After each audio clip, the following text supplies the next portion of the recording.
حدیث نمبر 2994 حضرت اسامہ بن زید رضی اللہ تعالی عنہ سے مروی ہے، فرماتے ہیں رسول اکرم صلی اللہ علیہ وسلم عرفات سے واپس تشریف لائے، حتیٰ کہ جب گھاٹی میں اتر کر پیشاب فرمایا تو ہلکا سا وضو فرمایا۔ میں نے عرض کیا نماز؟ آپ نے فرمایا نماز آگے پڑھیں گے۔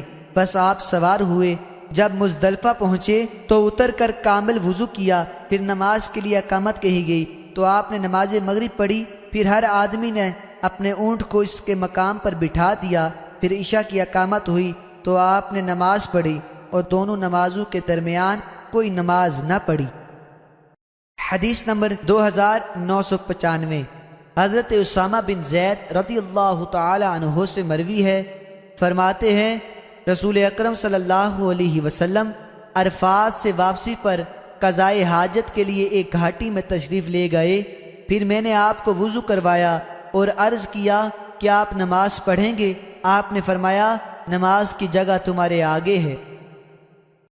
حدیث نمبر 2996 حضرت اسامہ بن زید رضی اللہ تعالی عنہ سے مروی ہے، فرماتے ہیں رسول اکرم صلی اللہ علیہ وسلم عرفات سے واپس تشریف لائے، جب گھاٹی کے پاس پہنچے تو اتر کر پیشاب فرمایا۔ اس روایت میں حضرت اسامہ رضی اللہ تعالی عنہ کے وضو کرانے کا ذکر نہیں۔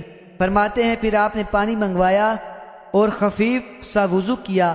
حضرت اسامہ فرماتے ہیں میں نے عرض کیا یا رسول اللہ نماز؟ آپ نے فرمایا نماز تمہارے آگے ہے۔ فرماتے ہیں پھر آپ چل پڑے، حتیٰ کہ مزدلفہ میں پہنچے تو مغرب اور عشاء دونوں نمازیں عشاء کے وقت میں پڑھی۔